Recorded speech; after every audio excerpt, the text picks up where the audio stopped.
അട്ടപ്പാടിയിൽ ആദിവാസി യുവാവിനെതിരെ വീണ്ടും മർദ്ദനം നടന്നിരിക്കുകയാണ്.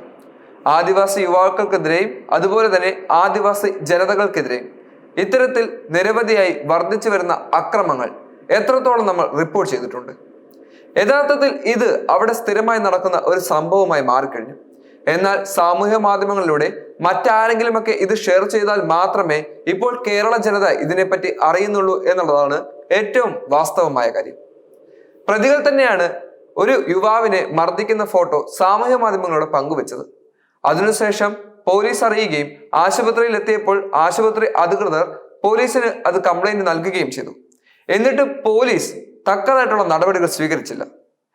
വളരെയധികം വൈറലായി കഴിഞ്ഞപ്പോഴാണ് ഈ കേസ് പുറം ലോകം അറിഞ്ഞതും അതിനെതിരെ പോലീസ് ശക്തമായ നടപടി സ്വീകരിച്ചിരിക്കുന്നത്. എന്തായാലും തക്കതായിട്ടുള്ള നടപടി സ്വീകരിച്ചത് കൊണ്ടാണോ എന്നറിയില്ല, പ്രതികളെ കൃത്യമായി പിടികൂടാൻ സാധിച്ചു. ആദിവാസി ജനതകൾക്കെതിരെ അക്രമങ്ങൾ വർദ്ധിച്ചു വരുന്നത് എന്തുകൊണ്ടായിരിക്കാം? അവരുടെ ക്ഷേമത്തിന് വേണ്ടി പോലീസ് പരിശ്രമിക്കാത്തത് എന്തുകൊണ്ടായിരിക്കാം? കൃത്യമായി ഉദ്യോഗസ്ഥർ ജോലി ചെയ്യാത്തത് കൊണ്ടും അതുപോലെ തന്നെ ആദിവാസി ക്ഷേമ പദ്ധതികൾ നടപ്പിലാക്കാത്തത് കൊണ്ടും വിവിധങ്ങളായ ബുദ്ധിമുട്ടുകൾ നേരിടുന്ന നിരവധി ആദിവാസി കുടുംബങ്ങൾ അട്ടപ്പാടിയിലുണ്ട്. ഇതിനു മുമ്പും ആദിവാസി യുവാവിനെ ഭക്ഷണത്തിന്റെ പേരിൽ തല്ലിക്കൊന്നതെല്ലാം നമ്മൾ ചർച്ച ചെയ്തതുമാണ്. അതുപോലെ തന്നെ ആദിവാസി യുവാക്കളുടെ നെഞ്ചത്ത് കയറാൻ ആർക്കും ധൈര്യമുണ്ടാകുന്നത് നമ്മളുടെ നിയമങ്ങൾ ശക്തമാകാത്തത് കൊണ്ട് തന്നെയാണ്. ഈ നിയമങ്ങൾ ശക്തമായി കഴിയുകയാണെങ്കിൽ മാത്രമേ ആദിവാസി യുവാക്കൾക്കും ആദിവാസി ജനതകൾക്കും ധൈര്യമായി പുറത്തു നിൽക്കാൻ സാധിക്കുകയുള്ളൂ. ഒരു വണ്ടിയുടെ ഡ്രൈവറും ക്ലീനറും വണ്ടിയുടെ മുമ്പിൽ ചാടി എന്ന് പറഞ്ഞുകൊണ്ടാണ് ഒരു ആദിവാസി യുവാവിനെ കഴിഞ്ഞ ദിവസം അട്ടപ്പാടിയിൽ ക്രൂരമർദ്ദനത്തിന് ഇരയാക്കേണ്ടി വന്നത്. ഇവർക്കെതിരെ കർശനമായ നടപടി സ്വീകരിക്കാത്തത് പോലീസിന്റെ മോശം പെരുമാറ്റം തന്നെയാണ്. കാശുള്ളവന് വേണ്ടി നിൽക്കുന്ന പോലീസ് എന്ന് പറയുന്നത് നമ്മൾ കേട്ടിട്ടുള്ളതാണ്.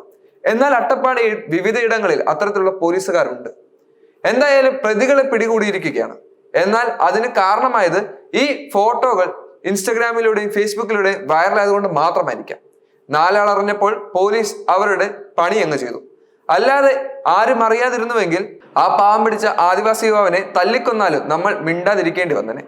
എന്തായാലും ഇതിന്റെ കാരണക്കാരെ ആരായാലും അവർക്കെതിരെ ശക്തമായ നടപടി നമ്മുടെ സർക്കാർ സ്വീകരിക്കുമെന്ന് തന്നെ നമുക്ക് പ്രതീക്ഷിക്കാം. അട്ടപ്പാടിയിൽ ആദിവാസി യുവാവിനെ കെട്ടിയിട്ട് മർദ്ദിച്ച സംഭവത്തിലെ പ്രതികൾ പിടിയിലായിരിക്കുകയാണ് ഇപ്പോൾ. തമിഴ്നാട് സ്വദേശികളായ വിഷ്ണു, റെജിൽ എന്നിവരെയാണ് അഗളി പോലീസ് പിടികൂടിയിരിക്കുന്നത്. ചിറ്റൂർ ഉന്നതിയിലെ ഷിജുവിനെയാണ് കഴിഞ്ഞ ദിവസം ഇവർ മർദ്ദിച്ചിരുന്നത്. സംഭവം വലിയ വാർത്തയായതിന് പിന്നാലെ തന്നെ ഇവർ ഒളിവിൽ പോവുകയും ചെയ്തു. തുടർന്ന് തമിഴ്നാട്ടിൽ നിന്നാണ് വിഷ്ണുവിനെയും റെജിലിനെയും പിടികൂടിയിരിക്കുന്നത്. പോലീസ് ഇവരെ ചോദ്യം ചെയ്ത് വരികയാണ് ഇപ്പോൾ. ശനിയാഴ്ച വൈകിട്ട് 4 മണിയോടെ പാൽ കൊണ്ടുപോകുന്ന വാഹനത്തിന് മുന്നിലേക്ക് ചാടിയെന്ന് ആരോപിച്ചുകൊണ്ടാണ് വാഹനത്തിന്റെ ഡ്രൈവറും ക്ലീനറും യുവാവിനെ മർദ്ദിച്ചത് എന്ന് ഷിജു പറയുന്നു. ഷിജുവിനെ കെട്ടിയിട്ട് മർദ്ദിച്ചവർ തന്നെ ചിത്രം പകർത്തി സാമൂഹ്യ മാധ്യമത്തിൽ പോസ്റ്റ് ചെയ്യുകയും ചെയ്തിട്ടുണ്ട്. ഈ ചിത്രം നാട്ടുകാരുടെ ശ്രദ്ധയിൽപ്പെട്ടതോടെയാണ് മർദ്ദന വിവരം പുറത്തറിയുന്നത്. പ്രദേശവാസികളായ 6 പേർ ശനിയാഴ്ച വൈകിട്ട് 5:30 ഷിജുവിനെ അഗളി സാമൂഹികാരോഗ്യ കേന്ദ്രത്തിലേക്ക് എത്തിക്കുകയും ചെയ്തു. ചികിത്സ തേടിയ ശേഷം ഇയാൾ വീട്ടിലേക്ക് പോയി.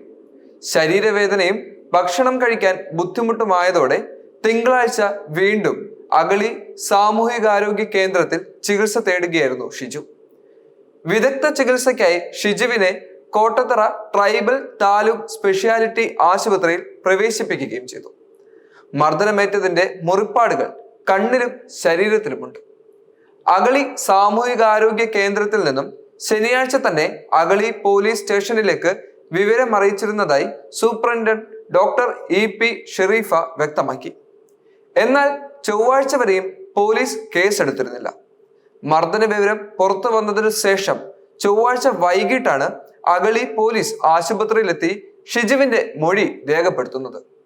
രാത്രി 7 മണിയോടെ പേരറിയാത്ത വാഹനത്തിലെ ഡ്രൈവർക്കും ക്ലീനർക്കുമെതിരെ കേസ് രജിസ്റ്റർ ചെയ്ത് അന്വേഷണം ആരംഭിച്ചതായും പോലീസ് വ്യക്തമാക്കിയിരുന്നു. അതേസമയം ഷിജു 5 വാഹനങ്ങൾ തകർത്തതായും കഞ്ചാവിന്റെയും മദ്യത്തിന്റെയും ലഹരിയിലായിരുന്നുവെന്നും പരാതി ലഭിച്ചിട്ടുണ്ടെന്നും അഗളി SI R രാജേഷ് വ്യക്തമാക്കിയിട്ടുണ്ട്. വാഹനയുടമ ജോയിയുടെ മകൻ ജീൻസൺ നൽകിയ പരാതിയിൽ 2 ദിവസം മുമ്പ് ഷിജുവിനെ സ്റ്റേഷനിലേക്ക് വിളിപ്പിക്കുകയും ചെയ്തിരുന്നു. സ്റ്റേഷനിലേക്ക് വിളിച്ചപ്പോഴാണ് ഷിജു ആശുപത്രിയിൽ ചികിത്സ തേടിയതായി പോലീസ് പറയുന്നത്. ആദിവാസി യുവാവിനെതിരെ ഇത്തരത്തിലുള്ള കെട്ടുകേസുകൾ ചമച്ചതാണോ അതോ കുറ്റവാളികൾക്ക് രക്ഷപ്പെടുത്തുന്നതിന് വേണ്ടി പോലീസ് തന്നെ ഒരു കഥ മെനഞ്ഞതാണോ എന്ന ചോദ്യം ഇവിടെ വളരെയധികം പ്രസക്തമാണ്. കാരണം ഇത്തരത്തിലുള്ള പലതരത്തിലുള്ള കേസുകൾ നമ്മൾ കണ്ടിട്ടുള്ളതാണ്. ആദിവാസി യുവാവിനെതിരെ ഇത്തരത്തിൽ നീചമായ പ്രവൃത്തി ചെയ്ത വ്യക്തികളെ കണ്ടുപിടിച്ച് അവർക്കെതിരെ തക്കതായിട്ടുള്ള ശിക്ഷ നേടിക്കൊടുക്കുന്നതിന് വേണ്ടി പോലീസ് പരിശ്രമിക്കേണ്ടതാണ്. എന്നാൽ കൃത്യമായി കേസെടുക്കാതെ പ്രതികളെ കൃത്യമായി കാണിച്ചു കൊടുത്തിട്ടും അവർക്കെതിരെ നടപടി സ്വീകരിക്കാത്ത പോലീസ് ആരുടെ പക്ഷത്താണ് ഇപ്പോൾ നിലകൊള്ളുന്നത് എന്നുള്ളതും നമ്മൾ ചിന്തിക്കേണ്ടിയിരിക്കുന്നു. മാത്രമല്ല, അട്ടപ്പാടി പോലുള്ള ഒരു വനമേഖലയിൽ താമസിക്കുന്ന ആദിവാസി ജനങ്ങളുടെ ക്ഷേമത്തിനും അവരുടെ അവകാശങ്ങൾക്കും വേണ്ടി ആരാണ് ഇനി പരിശ്രമിക്കുക എന്നുള്ളതും പ്രധാനപ്പെട്ട ഒരു ചോദ്യചിഹ്നമായി നിലനിൽക്കുകയാണ്. സർക്കാർ സംവിധാനങ്ങളും ആരോഗ്യ രംഗങ്ങളും നിയമപാലകരും കാശുള്ളവന്റെയും അതുപോലെ തന്നെ അവർക്ക് വേണ്ടി എന്തും ചെയ്തു കൊടുക്കുന്ന ചിലർക്ക് വേണ്ടി മാത്രമാണോ ഈ സ്ഥലങ്ങളിൽ പ്രവർത്തിക്കുന്നത് എന്നുള്ളതും ഇനി ഉദ്യോഗസ്ഥർ വ്യക്തമാക്കണം. സൂപ്രണ്ടന്റ് കൃത്യമായി പരാതി പോലീസിന് നൽകിയിട്ടും എന്തുകൊണ്ടാണ് പരാതിക്ക് നടപടി സ്വീകരിക്കാൻ വൈകിയത് എന്നുള്ളത് പോലീസിന് ഉത്തരം നൽകേണ്ട ഒരു കാര്യമാണ്. ആശുപത്രിയിൽ നിന്നും കൃത്യമായ നടപടി സ്വീകരിച്ചിട്ടും പോലീസ് ആദിവാസി യുവാവിന് വേണ്ടി ഒന്നും ചെയ്യാതിരുന്നത് എന്തുകൊണ്ടായിരിക്കാം? ഈ കഞ്ചാവ് കേസും അതുപോലെ തന്നെ മറ്റു പല കേസുകളും ആദിവാസി യുവാവിന്റെ തലയിൽ കെട്ടിവെക്കുന്നതാണോ എന്നുള്ളതും ഇവിടെ പ്രധാനപ്പെട്ടതായി ചിന്തിക്കേണ്ട ഒരു കാര്യമാണ്. എന്തായാലും ആദിവാസി ജനതകളോട് ഇത്തരത്തിൽ വേർതിരിവ് കാണിക്കുന്ന സർക്കാർ ഉദ്യോഗസ്ഥർക്കെതിരെ കർശനമായി നടപടി സ്വീകരിക്കുക തന്നെ വേണം. ഈ ഒരു സംഭവത്തിന്റെ സത്യാവസ്ഥ എന്താണെന്ന് മനസ്സിലാക്കി കുറ്റവാളികളായവർക്കെതിരെ തക്കതായിട്ടുള്ള ശിക്ഷ നേടിക്കൊടുക്കുന്നതിന് പോലീസ് കൃത്യമായി പരിശ്രമിക്കുകയും വേണം.